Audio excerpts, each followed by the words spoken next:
বন্ধু আপনাদের প্রত্যেকের মোবাইল কেনার পর থেকে দেখবে একটা ইন্ডিভিজুয়াল গুগল ফটোস বলে একটা অ্যাপ্লিকেশন দেখবে আপনাদের মোবাইলে আছে। তো এই গুগল ফটোস যে অ্যাপ্লিকেশনটা আছে, এই অ্যাপ্লিকেশনের কিছু অ্যামেজিং ফিচার্স আছে যেগুলো হয়তো আজকের পর থেকে আপনারা জানতে পারবেন। এর আগে হয়তো কখনই আপনারা এই অ্যামেজিং ফিচার্সগুলো দেখেননি। তো চলুন আজকে আমি আপনাদেরকে এই অ্যামেজিং ফিচার্সগুলো দেখিয়ে দেবো। আপনারা দেখলে অবাক হয়ে যাবেন কীভাবে গুগল ফটোজের মাধ্যমে আপনারা আপনাদের ফটোটাকে মানে ডিএসএলআর এর মতো করতে পারবেন, সিনেমেটিক করতে পারবেন।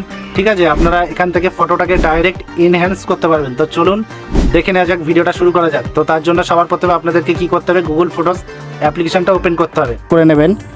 ঠিক আছে, ওপেন করার পরে আপনারা এইখান থেকে আপনাদের কোনো একটা ফটোকে আপনারা এখান থেকে এনহ্যান্স করতে পারবেন, একদম ডিএসএলআর এর মতো করতে পারবেন। তো চলুন আমি আপনাদেরকে দেখিয়ে দিচ্ছি একটা ফটো এনহ্যান্স করে।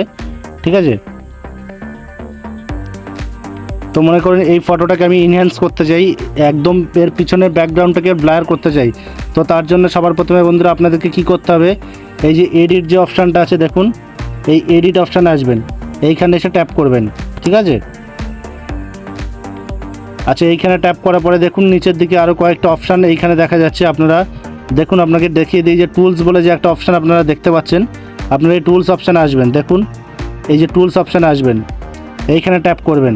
তারপরে দেখুন ব্লার বলে একটা অপশান আছে, আপনারা এই ব্লার অপশানটাকে ট্যাপ করবেন। এই দেখুন ব্লার অপশানটাকে ট্যাপ করবেন, এইখানে ব্লার করলে আপনারা দেখতে পাবেন, একটু ওয়েট করুন, পিছনের ব্যাকগ্রাউন্ডটা পুরো একদম ডিএসএলআর এর মতো পুরো ব্লার করে দিয়েছে। এরপরে আপনারা আপনাদের ইচ্ছা মতো এটাকে বেশ কম বেশি করতে পারেন ব্লারটাকে। ঠিক আছে, আপনারা আপনাদের ইচ্ছা মতো বেশি কম করে নিতে পারেন, এরপরে সেভ করে দেবেন। বন্ধু সেকেন্ড যেটা আপনাদেরকে দেখাবো, আপনাদের ফটোর পিছনে মানে ব্যাকগ্রাউন্ডে যদি কোনো আনওয়ান্টেড পার্ট থাকে, আপনারা চাইলে ওই আনওয়ান্টেড পার্টটাকে আপনারা রিমুভ করতে পারেন, ইরেজ করে দিতে পারেন। তো তার জন্য সবার প্রথমে কি করতে হবে দেখুন বন্ধুরা, সবার প্রথমে আপনাদের এই যে ফটোটা সিলেক্ট করতে হবে, তারপরে এডিটে যেতে হবে। একটু দেখিয়ে দিই, এই যে এডিটে যেতে হবে। আচ্ছা, এরপর আবার টুলসে আসবেন, টুলসে আসার পরে দেখুন এই যে ম্যাজিক এরাজার বলে একটা অপশান আছে, একটু দেখিয়ে দিই আপনাকে। এই যে ম্যাজিক এরাজার বলে যে অপশানটা আছে, আপনারা এইখানে ট্যাপ করবেন।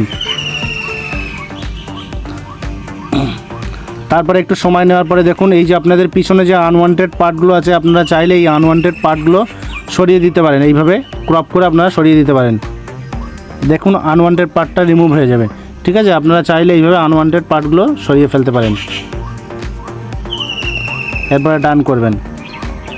তো বন্ধু নাম্বার 3 যেটা আপনাদেরকে দেখাবো, আপনারা আপনাদের এই যে মোবাইলের গুগল ফটোজের মাধ্যমে আপনারা যে কোনো ফটোকে সিনেমেটিক রূপ দিতে পারবেন। ঠিক আছে, তো তার জন্য সবার প্রথমে কি করতে হবে দেখুন, এই যে একটা অপশান আছে গুগল ফটোজ অপশানে গিয়ে একটু দেখিয়ে দিই আপনাদেরকে।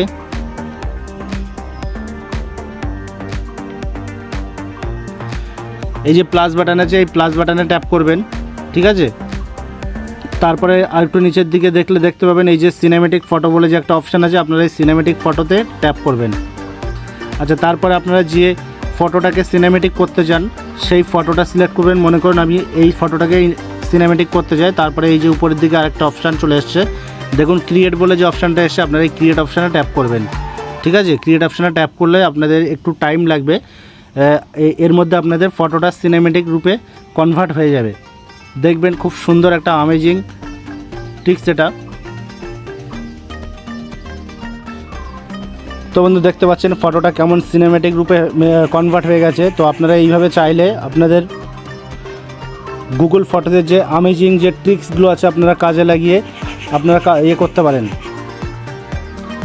তো বন্ধু ভিডিওটা যদি ভালো লাগে অবশ্যই ভিডিওটা একটা লাইক করবেন, চ্যানেল থেকে যদি দেখে থাকেন চ্যানেলটাকে সাবস্ক্রাইব করবেন, আর পাশে থাকা বেল আইকনটা প্রেস করবেন। আর যদি পেজ থেকে দেখে থাকেন তাহলে পেজটাকে অবশ্যই ফলো করে রাখবেন ভবিষ্যতে এই ধরনের ট্রিক্স অ্যান্ড টিপস পেতে।